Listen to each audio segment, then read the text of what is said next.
Right, Roger. Yeah. 3, 2, 1. Well, hello again, everybody. Welcome back to Duality with bobdub. I am bobdub, of course, and it is fantastic to be back with you again. Thank you so much for joining us. It's so great. Those of you who are with us live is fantastic. And the rest of you who are joining us through the week, it is such an honor to have you with us. Thank you very, very much indeed for your support and your viewership and also for your questions. It is really great that we are having people who are beginning to challenge us on the things that we say. It's one of the really fun things about having online conversations is that, we can come here and we can have our thoughts. But when people come to us and challenge us and bring us other interesting things, that's when the whole thing really takes off. So I just wanted to just stop and thank you for your involvement and your commitment and everything. It is just great to have you with us. And with us again today is Roger, of course, from Roger Hansen Live. Hey, Roger, how are you doing? I'm doing okay. How are you? Yeah, I'm doing good. I'm doing good. Thank you. How are things going in the middle of America there? It's it's hectic. Everything's hectic. This that's all I can say. It's just hectic. Yep, seems like it. Seems like that's what life is about.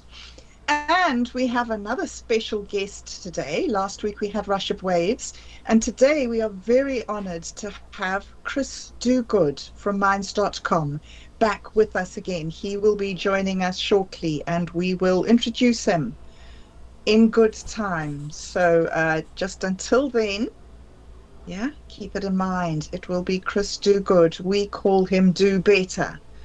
Um, I'm sure you will recognize that reference.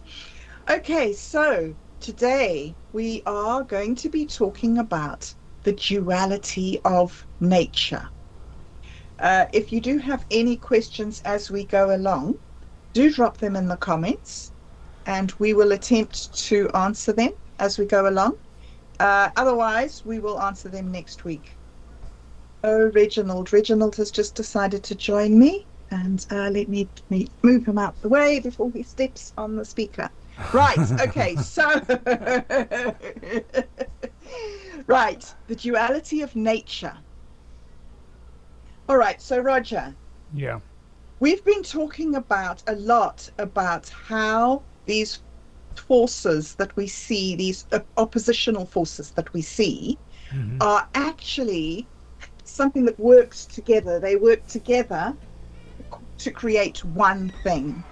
And one of the things that I thought that was really interesting that we touched on last week was night and day, and how night and day isn't actually night and day. It's a product of the rotation of the earth. So there's this one holistic force that then causes two separate perceptions. What do you think of that? How do you think that that informs our opinion of duality? Well, when I read up on that right there, that kind of got me interested because I've actually gotten involved with like gardening and planting stuff and everything. So I'm really big on plant life and growing stuff. And when it mentioned duality, it also uh, spoke about what the the duality of that was, and the rotation of the Earth, it creates the duality of day and night, like you said, okay. But the cycle of day and night, it influences aspects of you know life here on Earth. That includes the Mhm. climate, it includes photosynthesis from plants, and then animal behaviors. You know, Yeah. so like I know personally, like when I'm growing something, okay, like a plant needs the daylight in order to gather its nutrients, okay. But if people don't know much about planting. They also don't know the fact that plants need night just as much, if not more, because that's when they take and they all those nourishments, and that's when they actually start growing because they're feeding off of Mm. what they've gathered in the daytime. You know, Yeah, yeah, so absolutely.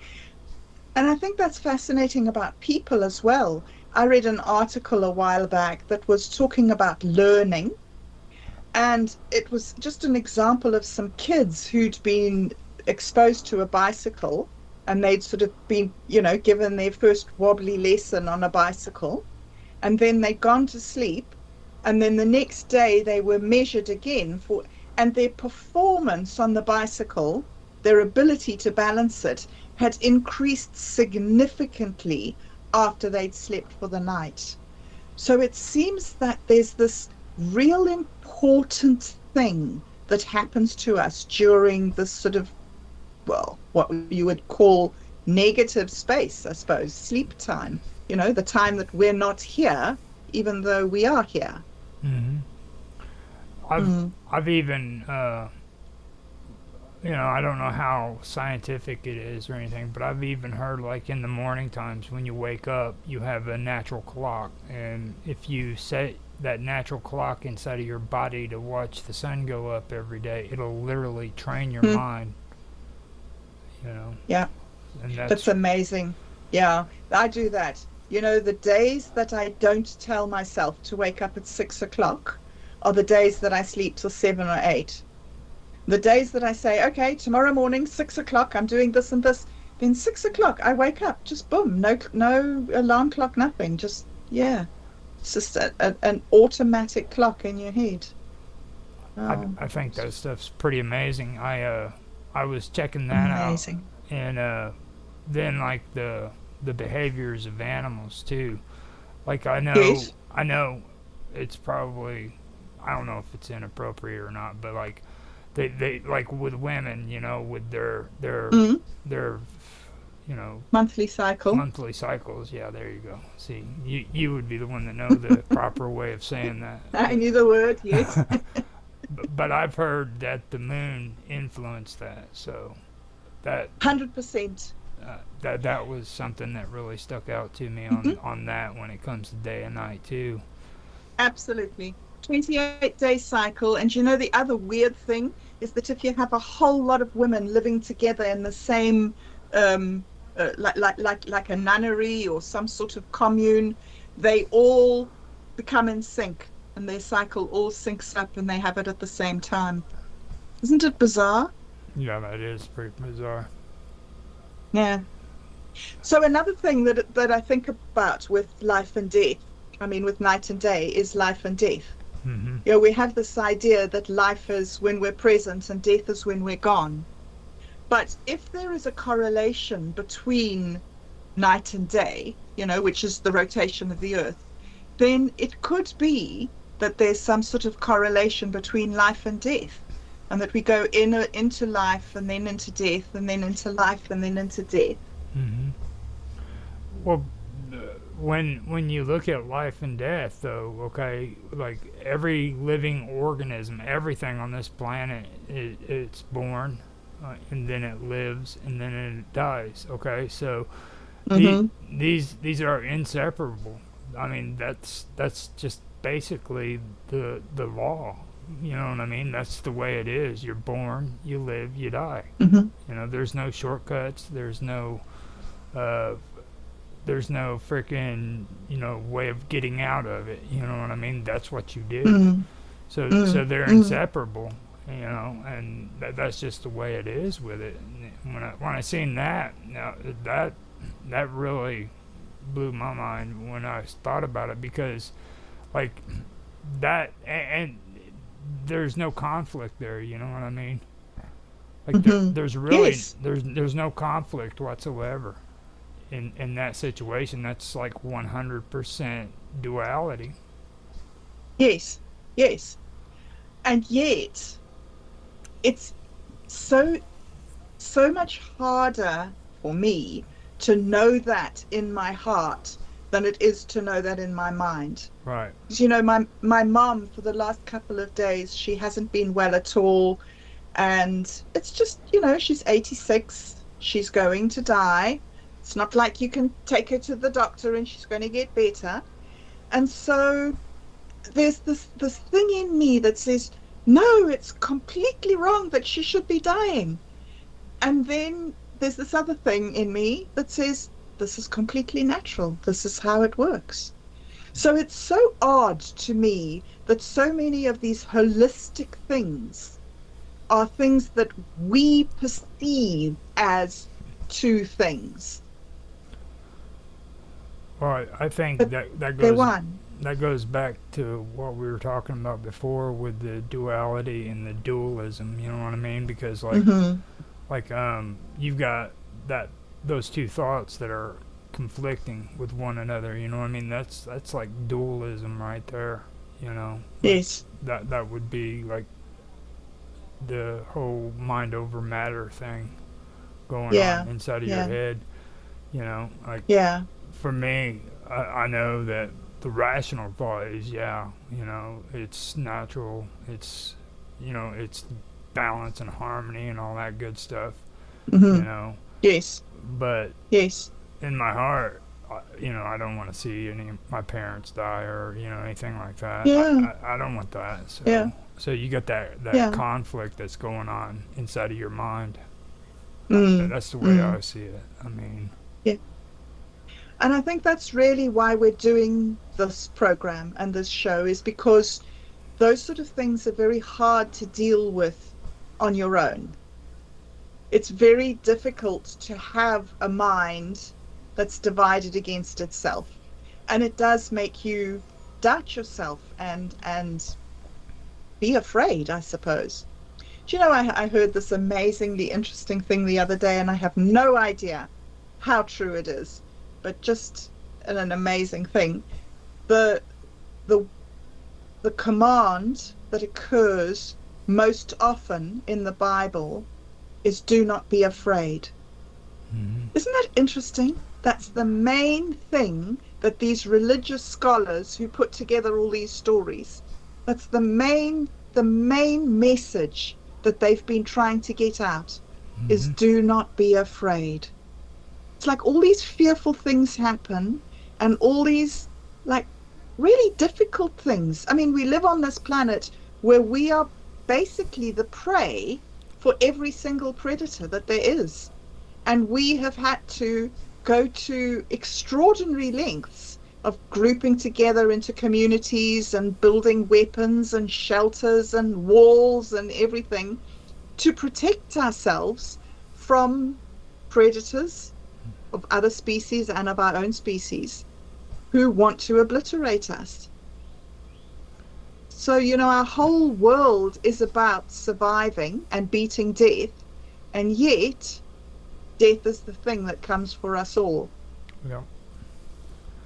Well, Yeah. it was like with what I was talking about in my notes, you know, the survival Mm, and evolution thing, you know, when you stop and you look at it, okay, there it's about predator and prey. When you talk about that, okay, it's there's a relationship between the predator and the prey as well. You know what I mean? hmm. And Right. that goes with everybody and everything. Like yeah, we're at the top of the food chain, you know, but Yes. at the same time, um, there there's a predator and then there's the prey. You know what I mean? So you are in constant fear, but at the same Hmm. time, you have to also remind yourself that um, these influence, you know, these are supposed to be good influences when it comes to survival and our evolution. You know what I mean? Because think about it: if there was Yes. no predator, then then Yes. things would become overpopulated, and we would have an overpopulation of things. So it's kind of Indeed. like it it helps balance out the environment that we're living in. You know what I mean? So Mm, and even though mm, you know that, you're still afraid, and like that right there in itself is kind of like dualism, I guess you could say, because there's that conflict in your mind. You know what I mean? Where you're not Yeah. supposed to be afraid, but at the same time, you are afraid. You know what I You mean? are, right. So Exactly. Exactly. Yes. when I was a lot of this stuff is starting to make more sense to me because it's making me remember things that I heard when I first sobered up, like face everything and recover, or fuck everything and run. You know, those are your two options. Wow. You know, Wow. that's a dualism or duality right there. You have one of two Yes. choices. You could face everything and recover, or you could fuck everything Mm. and run. That Um, is such good advice. Gosh, that's such good advice. You know, it's also really interesting because when you're in these dualities, you're living them. You don't often stop and think about them. Like you're talking about this face and recover or fuck and run. Like I always used to run away from things, but I didn't realize that in running away from the thing, I was fucking it up. mhm. It's been so interesting to me realizing that these dualities come in dualities. You know, Well, you, I think it's the dualism is what that really is, though, because like you know, you've got that fear and then that mm, faith going on. You have to have faith or you have to have fear. It's one or the other. yes, You know what I mean? yes, So, yes. like, and that's a constant state of conflict right there. If you think about it, you're either, you know, you have faith that something's going to work out, or Mm, you're terrified that it's going to fail or something's going to go mm, wrong. You know, you're waiting for the other shoe to drop. yes, yes, exactly. Yes. You know. Okay, well, before we go on further, I would like to now go back to introducing Chris Dogood. Chris has been a long-time friend of mine. He is one of the first people that I met on minds.com, and he invited me to join into a conference which was run by a woman who was talking about non-violent communication. And she was fascinating because she says there's two ways to communicate. You can communicate by having or by attempting to have power over the person that you are talking to, or you can communicate by attempting to have power with the person that you are talking to. And so that was one of the first things that Chris and I explored together. And later on, we started talking about his idea, which I find a fascinating idea, of all things are connected.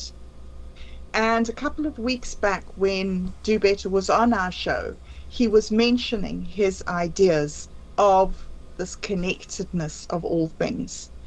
So yeah, do better. I'm really interested in you coming along today and giving us some more of your perspective on connection, because I think it's really, really relevant in talking about duality to be able to understand the underlying connectedness and also the duality within connection. So welcome to you, do better. Hey, hey, how's it going? It is going very well. It is a gorgeous Hmm, day here. How is it going with hmm. you? Not bad, not bad. Still kind of finishing my dinner. Got a little dessert, Oh, very but nice. Two courses, so- duality of dinner. yeah, main Uh, course and dessert. so one of the things that one of the times I first heard about your ideas about connection, do better, was when somebody was Hmm. talking about aliens, and you were saying there are no aliens, we are only one. So I was wondering if Yeah, you could yeah. maybe like jump in and give us a little bit of your perspective on the connectedness of all things. Well, I mean, it's something that I've learned through the process of just exploring our world and thinking about all the things, and then some books that I've read that led me on to that belief. Neil Donald Walsh being Mm, one, Marshall Rosenberg with the nonviolent communication. That's another. I mean, it's it's all about how we process it in our minds, hmm. and then we experience it in our world. Right. So why is it important to believe or to have this understanding of the connectedness of things? What does it bring to our perception? um, Sorry, I was getting interrupted here. Can you repeat that? Oh, I was just saying the idea of connection gives Hmm. you a new way to think about things and to look at the world. In your perspective, what do you think viewing the whole of creation through this lens of connection? How do you think that it changes our attitude to the world? Oh wow. Well, I mean, I was reading something that Yvette or Yvette Hmm. she sent out an email about the whole nonviolent communication. It reminds you about Marshall Rosenberg and how he saw the world and how he tried to help others see the world. And instead of seeing them as enemies, you see that they're just like you. They're having their internal uh, pains and worries and issues, and their needs aren't being met. And if you are able to see through the seeing a person as a them instead of Right. a them, it's your brother, Hmm. your family. And us. Yeah, and then connect with that person to see what needs are not being met. Mm. And yeah, it can turn around years of neglect with one person. But Oh, with one person taking the stance of understanding the connectedness between, say, the members of a family. right. Mm. What do you think about that, Roger?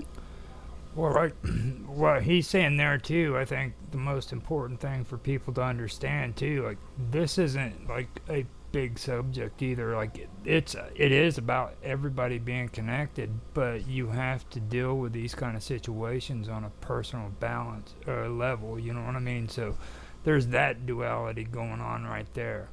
Like you know what I mean? It's a face to face, person on person kind of relationship that you have to have. You know, you can't be one of those people that are running out trying to save 5 million people. You have to work one person at a time, you know. Mm. And that's Right. something that I've learned. Like it's a personal relationship that you have to have with people to do that.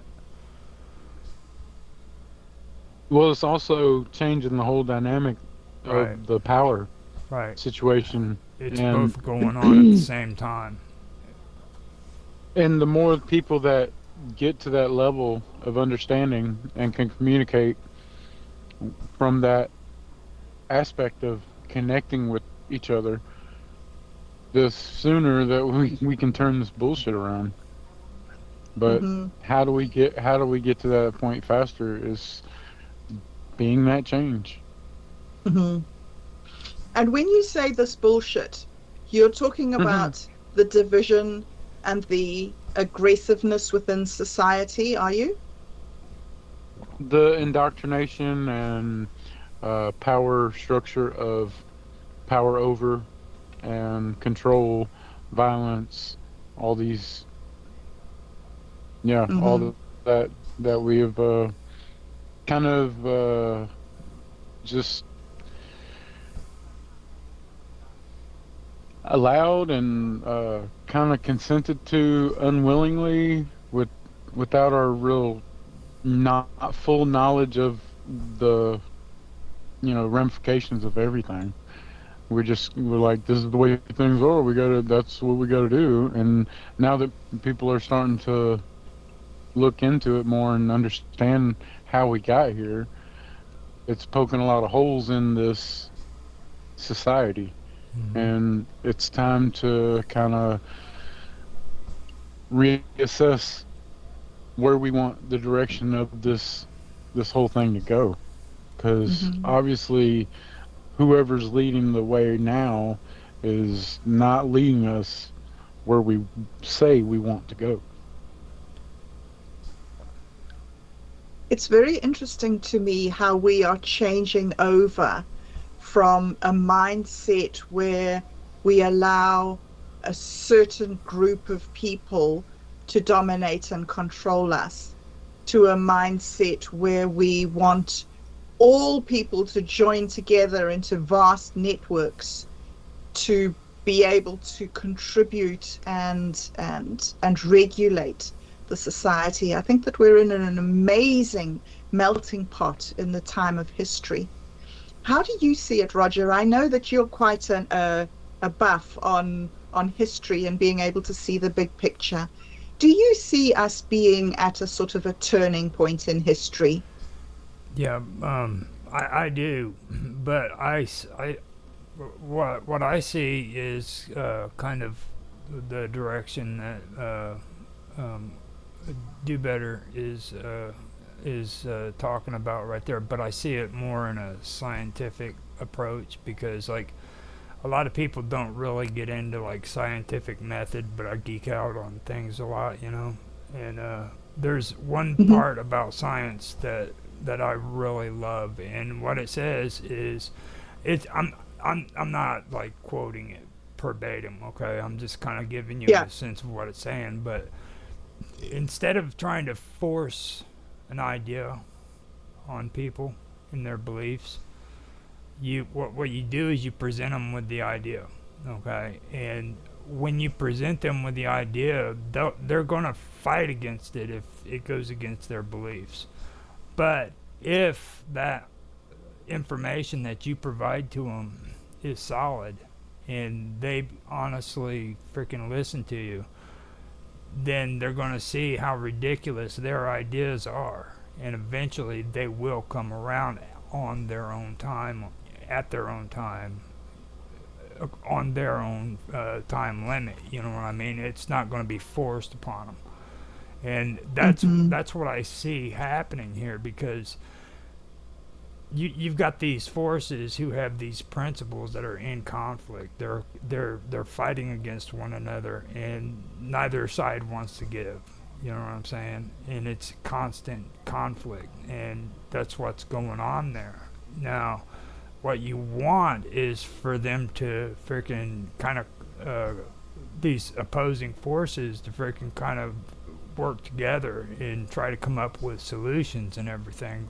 But you're not getting that because nobody wants balance and they don't want harmony and they don't want all that good stuff. They want their point of view to be recognized as the true point of view, and the other they're opposing, you know, group that they're against them. They don't want to hear them. They just want to fight against them. So you have that conflict going on. And there needs to be somebody that's there who's able to speak to them and say, look, this is the way things need to be, you know what I mean? And then when they start seeing that and they start freaking looking at their own uh, principles and their own way of thinking, then as time goes by, they'll say, hey, hold up, something's not right here, you know what I mean? But they have to do it on their own time. Hmm. And that's the part that sucks because there's no timetables. I mean, there's no way you can measure how long that's going to take. It could take 10 years, it could take 20 years, it could take 50. We don't know, Hmm. you know. And there are definitely some ways of talking to people that have a better response, that the people can have a better response to you. There are ways that you can speak to somebody, like I know this. I'm quite I'm quite abrupt with what I say. I'm like, this is the way it is, and this is how it is. And for me, that makes total sense. There's night and there's day, and that's it. Boom. But there's twilight as well, within the night and day. And that's something that I really overlook a lot of the time. And I think, Chris, with when you introduced me to Yvette, that was the time that I realized that if you want to get your point of view across, you have to consider how you're saying it.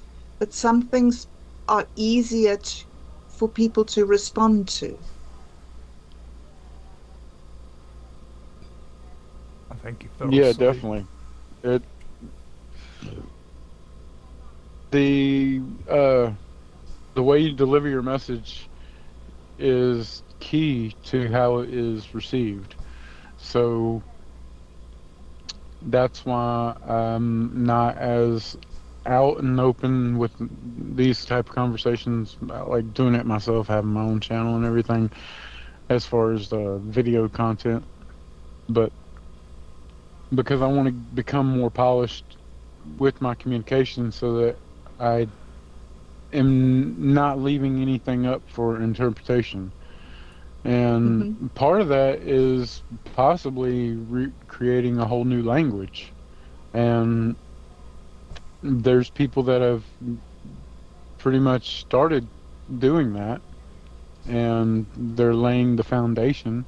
Not saying that their language is going to be, what we have to use, but Yes. there's definitely something, getting stirred up in the pot that we're about to all start eating some good soup and maybe communicating a lot better to unfuck a bunch of deceitful, um, conniving, just corruption, abundant, just Yeah. ridiculousness, Yes. and Yes, indeed. having a language that is clear and concise and um, mathematically certifiable leaves no room for interpretation. You say what you mean, and you mean what you say. Now, that doesn't go to say that this way of communicating will die out. It's just like more for legal contracts and public message type things, stuff like that. When you're dealing with uh, a public situation, you'll use this language, and maybe you'll have your own language when you're at home in the house, but Mm, with family and friends. But we got to have something that says what it means and means what it says, instead of mm, having all these wiggle rooms that are leaving all these people to companies, corporations, mm, governments, allowing them room to lie and deceit. Just yeah, mm. It's that's making me, what's got to happen. yeah, it's making me think of what Roger and I were speaking about at the beginning when we were talking about predator and prey, and how I'm listening to you and I'm listening to your ideas of taking steps in order to protect ourselves from the injustices that have occurred. And I'm thinking it again in terms of this duality, between the weaker and the stronger.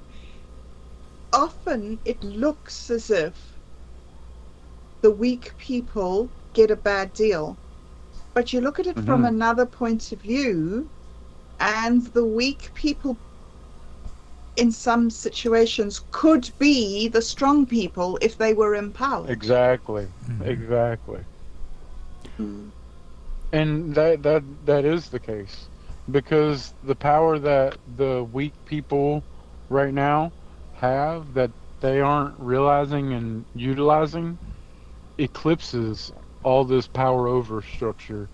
And as soon as we figure that out, Mm. like the whole ants movie scene where Yes. uh, Hopper was talking about, oh, you're gonna let that one ant push us around? No, who cares? It's just one ant. Well, Hmm. when the rest of them figure it out, it's gonna be the Yes. end of our food situation, end of our uh, cattle. That's what we Yes. are, tax cattle. We're just making a bunch of money for them, Hmm. Hmm. so they can push us over the hill like lemmings. You know, True. tired of it. I'm tired of it. Mm. And I know a lot more people are, and the only way to do something about it is to learn to communicate better and help, help bring about a way that is more and clear and concise form of Mm. communication. Mm. How do Yeah. you respond to that, Roger? Do I you see a possibility of that happening? I think for that to happen, people need to realize who it is that they need to reach out to. Now you can do the dualism route, or you could do the duality route. Like for me, when I look at it like this, like don't go to the conflict. Okay, you need to look at the people who need to be talked to. You need to talk to the people who are the poor and the weak. Those are the ones who need to hear the message, because these people are sucked into this lifestyle, and they're not even aware Yeah, of for what's sure. going on. You know what I mean? It's like talk to them Yep. and let them understand that, hey, look, this is what's going on in your life. This is why you're having such a hard time, and this is, because you have these predators that are out there that are preying on you. Now with dualism, or duality, I should say, and it goes to the predator and the prey. You're always going to have predators. It doesn't matter. They're always going to be there. The thing of it is you need to also understand that freaking the prey are there too. They're the ones that need to be talked to. You know what I mean? So that they can stop the predators from freaking knocking on their door. You know. Yes. Yes. Yeah, And, the prey have to become the predators, basically. you know it's and I it's hard to get people to understand that message. You know what I mean? They don't really want to hear that. They want to root for their hero. You know what I mean? Because their hero is going to save them from their problems. And the truth is we're going to save ourselves from our problems, maybe together, but we have to, it's something we have to do on an individual basis. I can't sit back and wait for somebody else to do the job for me, you know. Hmm. So, Hmm. Hmm. and I really think Be that the change. yeah, I, I think that is one of the biggest problems in today's world, you know. Mm. Mm. So, do better. How do you think we change? How do you think we come together? I mean, you talk about we're all joined, but in terms of what we're talking about now, we're not yet all joined. We have the potential to be all joined. We all connected, maybe is a better word, but we're not yet. What do you I think think, we I need? think, I think, world projects like going to space to Mars. That's going to be something that helps get us Mm, there because we're going to have a whole new landscape to be able to create a whole new way of doing things, mm, and that could lead potentially lead to who knows, like wow, look at the way this is going over here. Let's try to recreate it here, mm, and then see little pockets growing to eventually we have a whole new system, and maybe it's led on love instead of hate and fear and all that Hmm. The good of corruption type shit. humanity. Yeah. The good of humanity. Yeah, yeah. Okay, so I want to take a little bit of a little bit of a different direction now. And Roger, uh, another thing that we wanted to touch on today, and I thought that you could maybe elaborate on it for us from a scientific point of view, is Mm-hmm. the concept of buoyancy, which is actually a fascinating Mm. way of thinking about our own power in the world. So maybe you can just give us a little bit of a sort of scientific background to what buoyancy is. Okay.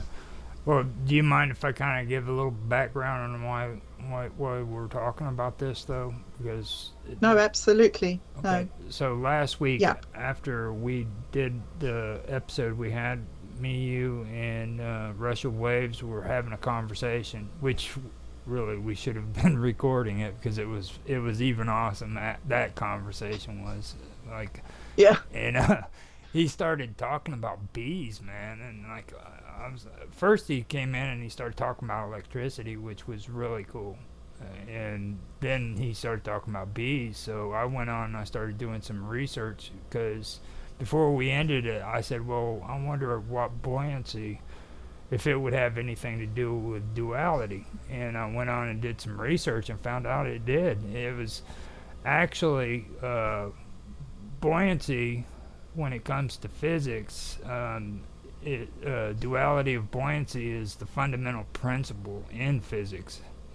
It's crucial for understanding various phenomena in nature and technology, such as like floating of ships and diving of submarines and stuff like that. So that's the one thing I found out about, and I was, I mean, I know like basically how water works when it comes to buoyancy and everything, and how weight determines if something sinks or if it floats. But it went on to explain a lot of it. Um, it says that in a sense, buoyancy exhibits a form of duality between the interplay of the weight of the object and the weight of the displaced fluid. So um, the weight of the object that you put in the water, if that weight is lighter, then the water will surround the rock and it will uh, it'll displace, or it'll add weight to the water, which will make it float. Okay, now Hmm. that is considered um, upward force, and it exerts in the fluid and it creates greater weight than what the object is. Now the opposite is negative buoyancy, and that's sinking. Okay, and that's the opposite of it. So if the object is heavier, it'll sink. And Hmm. according to that, that's an aspect of duality, just like we were talking about hot balloons, or no, helium balloons. It would have the same setup when it comes to buoyancy as well, because of the weight of the helium versus the weight of oxygen, and there's a duality Right. there. Hmm. So, And I think that's a really fascinating example because we need both things, like you were saying about night and day. We need both the ability to float and the ability to sink for different tasks. It's not like one thing is better than another, or one way is good and the other way is bad. They just are. These, you can either go up or you can go down. Doesn't mm-hmm. mean that it's right to go up or it's wrong to go down. It just is that you can go up or down. And I think that's the same thing with communication. Do better. What you're saying is there are two different ways that you can communicate. One where you can put people off or put them in their place or have authority over them, and one where you can include them and bring them in. it's almost as if the sinking and floating thing is a part of our interaction with other people, don't you think? Yeah, for sure. Crazy cat.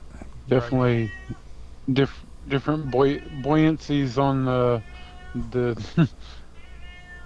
Let me go let my you cat know, out. the way a conversation goes. Yeah, yeah. And Some people you could abilities you some people the conversation just sinks, and some people it goes up. goes up. Yeah, Just yeah. uh. And sometimes you want the conversation to sink. You want to use techniques that make a conversation go away. Right, right.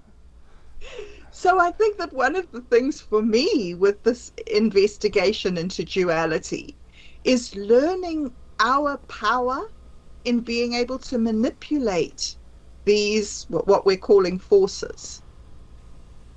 Do you agree Yeah. with that, Roger? Do you think that it's about personal empowerment?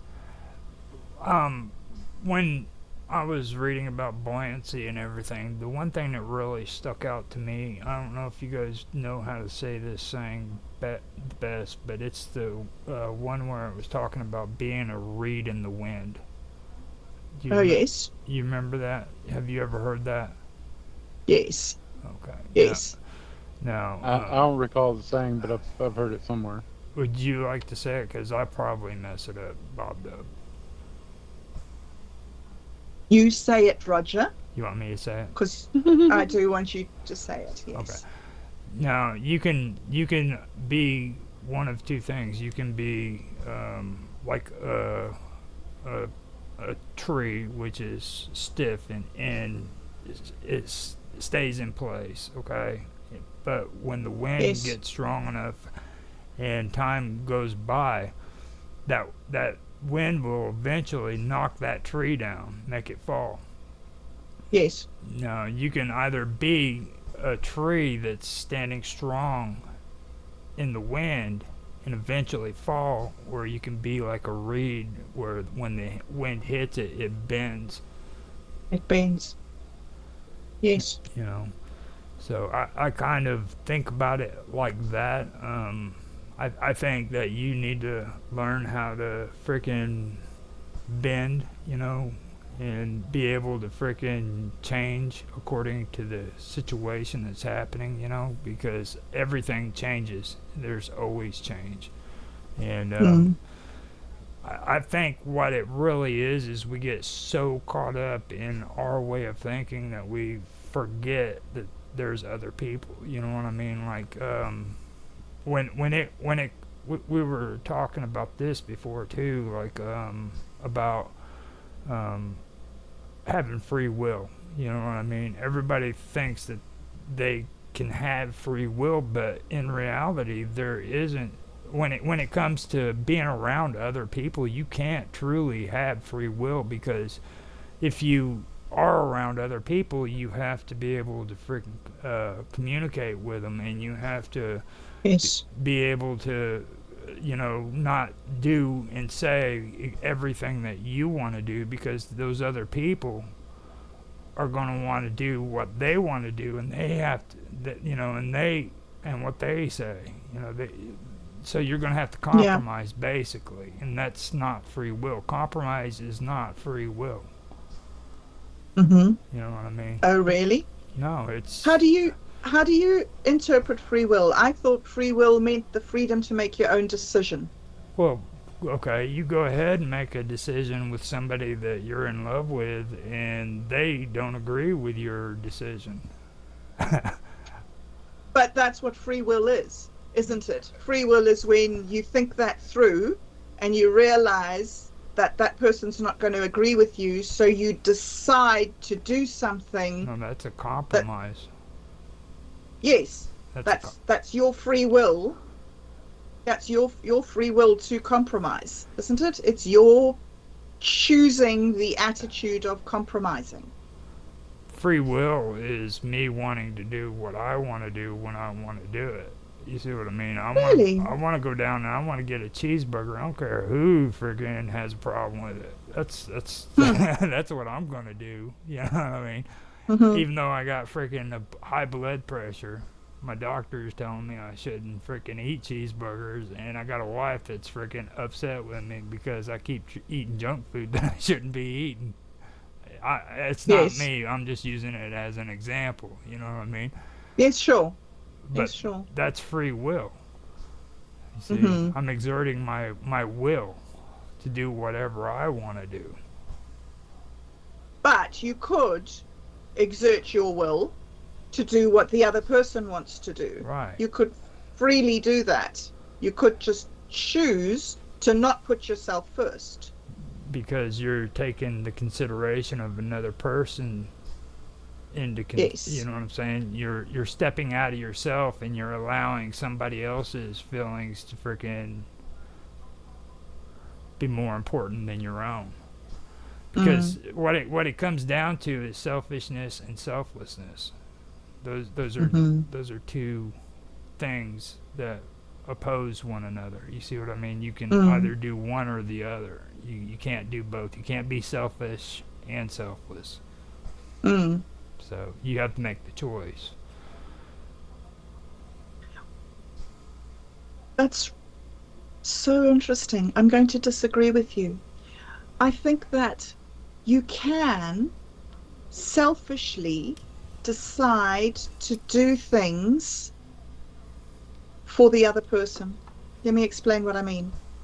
If I'm in a relationship and I know that my husband doesn't want me to leave my dirty underwear on the bed, for instance. I don't know where that came from, but there we go.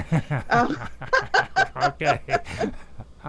That's horrible. You just said okay, that out loud on live I stream. I I just think said I that think out I. loud. I think I think all of this goes back to the indoctrination and